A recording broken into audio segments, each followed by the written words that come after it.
we heard you on the radio last night saying, camp wrapped up. I just wondered what your thoughts were about progress made in camp and the direction you're pointed in, you think.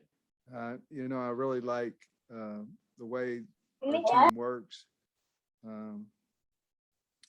I like the urgency. We went probably practice maybe 10 through 12 somewhere where I was disappointed in our execution on offense. I didn't think we were urgent enough in our demeanor, and we certainly picked that up. But overall, it was really nice to get to today, which is our Monday practice for Rice, and it's just our typical Monday practice, what we do, and certainly we believe in how we work the game weeks. This one will be a little bit different because we've added 2 days, but so I'm proud of the way that we've done. We've came out, there's a lot of green out there at practice, but we've come out fairly injury-free for the first game.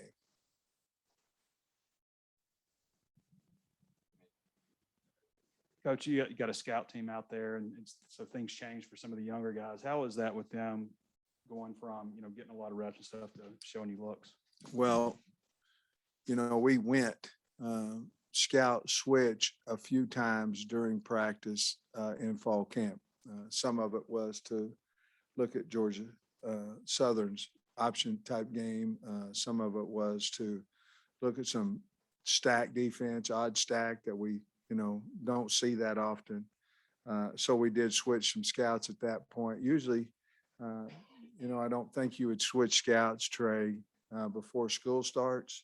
But we did probably 3 different separate practices before this. So just to get them ready to go, we want our kids, every one of them, to earn the opportunity to run through that A. And we're going to dress out everybody who went through camp versus Rice. And I want them to earn that right. I want them to feel proud and great about themselves when they run through that A, the scout team guys as well, because at that point, you've gone from I hope to I know. And they need to be the reason that we're not saying I hope we win, but I know we're going to. And I thought today they really did that. You still optimistic that they'll all play against Rice or be available? I am. I believe in what we're doing with those guys in green is we're doing basically most of the scout work, not all of them, but the majority of them, we're doing the scout work with them. And if we go good on good, we're holding them right now. But I expect for almost every one of them to be out of their green by Monday. How did you feel like the first day of Rice install went overall? Well, every time y'all ask me a question about practice, I always say it was great, but I'm not lying. I mean, today was such a super practice. It was an hour and 40 minutes, like I say, that we always do in shells on Monday. But I thought our scout teams were excellent. I thought we ran to the ball. Thought Scott and them had a really good plan for special teams. We executed that well. And, our offense played well all day in the 2-minute drill. The defense, got the better of the offense, both ones and twos. And the bottom line is we just have to do better there at offense, get the ball out of our hands, get out of bounds when we need to. But other than that, I thought it was just as good a practice as we could have.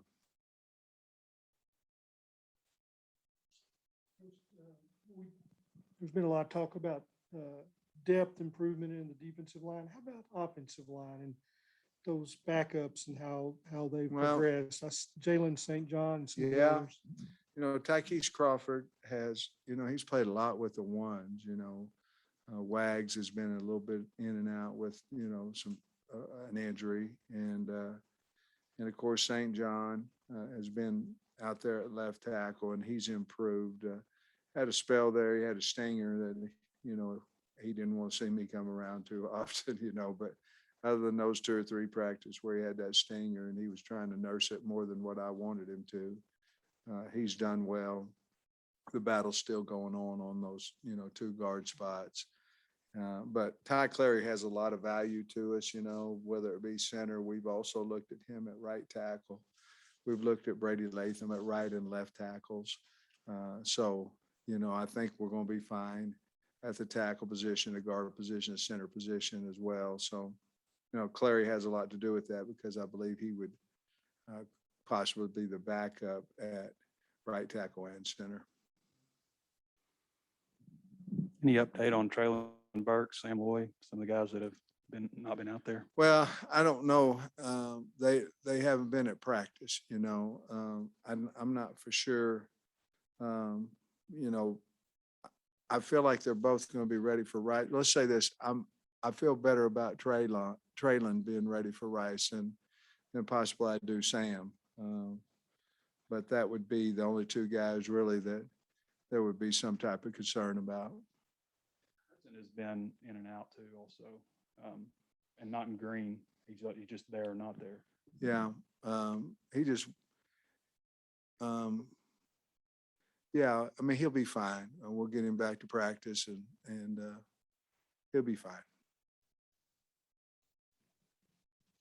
As far as Sanders, just how has he done? I mean, his running's been impressive, but as far as protection and all the other things that a running back's got to do. I think we're getting better at that, you know. Now we know who to block. It's a little bit more of how to block them. And I think we're getting better in there. You know, Dominique Johnson is good at that. Rocket's becoming a better protector. Traylon's always been a willing protector. AJ Green has to continue to improve there. But I think they know who to go after and they're playing more physical. Made a call on team captains yet, or what? That's a good question. What's tomorrow, Friday? Friday we'll vote on team captains, and then we'll announce them out here in the mock game on Saturday. The kids will vote, not the coaches. What's your confidence level about the offense being able to sustain drives, stay on the field, and score? Well, I'm confident in our players. You know, I'm confident in our coaches. We have to protect the football, but I'm confident that we can stay on the field and move down the field, score points. And with Burks being out lately, just what have you seen from the receiving corps? And is there? I know we talked about Keytron the last time you were in here, but just other guys that you feel like are going to be. Well, Bryce Stevens is going to help us. Cadlon's going to help us.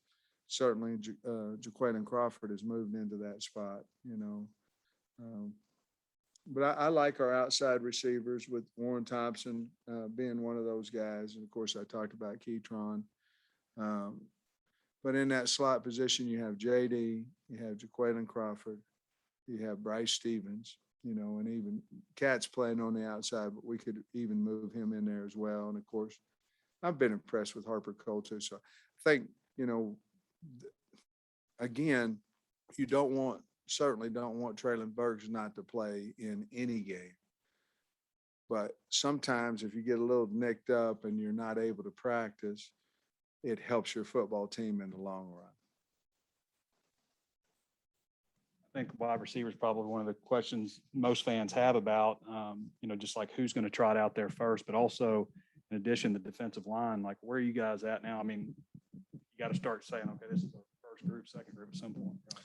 Yeah, I mean, I think we pretty much know that. We'll probably wait, Trey, until probably after Wednesday's practice to post a definite depth chart of next week. We still have, in my opinion, we still have some battles to figure out. But you guys have been to practice. You probably have the gist of who's going to start for us and things of that nature. But I think we still have battles. I don't know if it's fair to name a starting group of guys right now until we get through tomorrow's practice, which will be Tuesday, and then Monday and Tuesday's practice, which would be a Tuesday, Wednesday practice. After we get through there, probably on Wednesday at some time, we could probably nail down exactly who we're going to do. But we still have some battles, and I'm not one of those guys that likes to put so-and-so or so-and-so, so-and-so or so-and-so. Somebody's one, you're gonna run somebody out, like you just said, you're gonna run somebody out there with the first 11, and they've earned the right to be on the depth chart in that order, in my opinion. Sam, with Lloyd being out, how's Bauer done? Who? With Sam. Lloyd, yeah. Yeah. How's Bauer done? And would it be safe to say he's gonna be the punter just, or how's he done? You feel like he's earned that spot? Or? Yeah, I do. The thing about Bauer is that, I love him. I had a talk with him at the end of spring ball, and he's going, well, you know, 2 years ago, they said I couldn't start. I did. Last year, they did, we brought a punter in. I beat him out. They said no, not overconfident, but very confident. I love the guy. And by golly, he's done it again, so really proud of him. And of course, he has to punt well the next few days to keep that job. But he's our starting punter right now, as you and I are visiting. Have you made a call on punt return, kickoff return guys yet? For definite that you run out there? No, we really haven't. Again, Wednesday will probably be that day too, but I'm very confident that we have enough punt returners. Kickoff returners, seems to me like it's a lot easier to catch a kickoff than it is a punt, so I certainly have more kickoff return guys. Punt, we're probably trying to figure it out between 3 guys. You guys know who they are. I know we'll get deeper into Rice next Monday, but just overview on these guys, I know they beat Marshall late last year, but they got a lot of people back. What do you think of them? Well, it's anywhere on their offense between 7 and 9 returners, and then on defense, I think they have 10. So they, depending on, like, maybe a guy beat out a starter, from last year, which you have to think that's a starter type potential. They have all their offensive line back. Certainly, Luke McCaffrey transferred in from Nebraska, and so we're well aware of him. The other quarterback they had last year is also returning. So, but here's what they are. They're a ball control, physical. They probably play more 12 personnel than anybody that we played in last year. But they're, I think we read that they're 120th in tempo, so they are they're trying to keep the ball away from you. And anytime you do that, you're trying to run it down somebody's throat. And I think that I don't know, but I would assume that would be their plan against us. On defense, I like their defense because there's so many, it's so multiple. They can run an odd stack, 4 down and over and under. They play a lot of different coverages in the backside and 4 and 2. And then, when they want to get after, they can play man, they play 3. I think their number 1 coverage is 3, but, I really like, it's unfortunate for them. They had a D tackle that got hurt that was really a good player, I thought. And they have a nose tackle that's one of their highest tacklers for a nose guard in the history of their school. They have a really fine nickel, and I like their safeties. They really run back at safety. They are a very physical team. They'll run and hit you. And so a lot of respect there. Coaches got it turned a little bit, I believe. Some of their games they lost last year were in overtime, very close games. And of course, they beat a fine Marshall team at Marshall. And so our kids are well aware of that. You mentioned Rice has multiple quarterbacks. Would you play more than 1 quarterback in just a normal flow of the game? Yeah, I think I would. I mean, if I felt like they earned it, I know I would.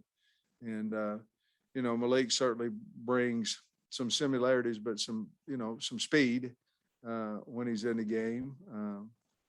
I think he's a good pocket passer, but we can roll with him. Hopefully he gets to the outside and has 2 options, run or throw. He's a very good runner. And so, more than last year, last year I think we brought him in the first time against Auburn down the goal line. And certainly if we didn't think he could score, we wouldn't have done it. But, hindsight, you look and you go, well, probably wasn't ready for that. He's ready for some situations like that.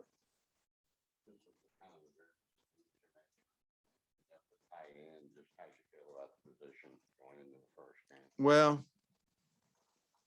and I feel good, you know, if we can get HUD back consistently, I feel good about those three, you know, backs and HUD and of course, Kern.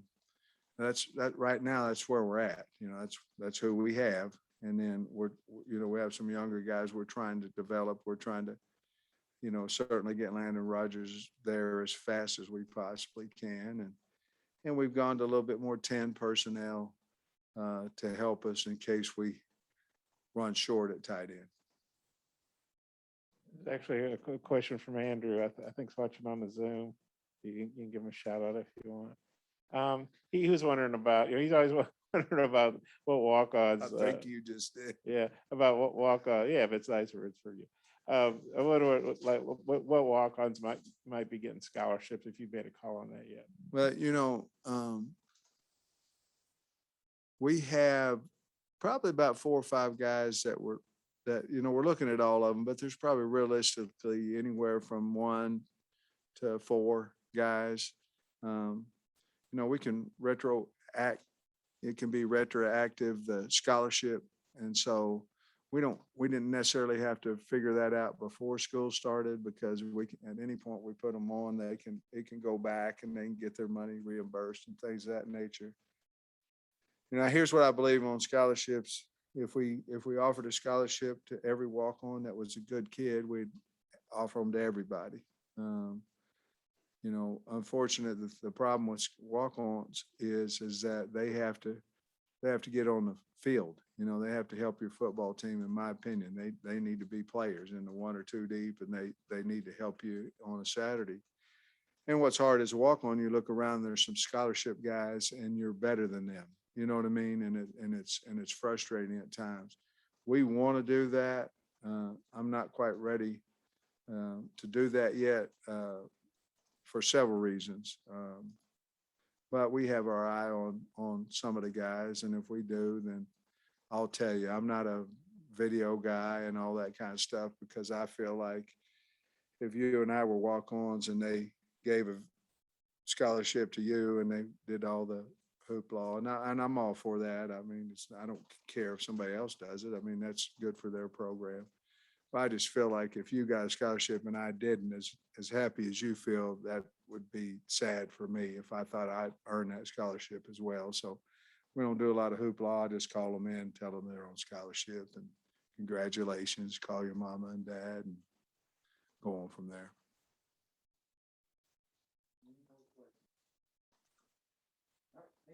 All right, guys.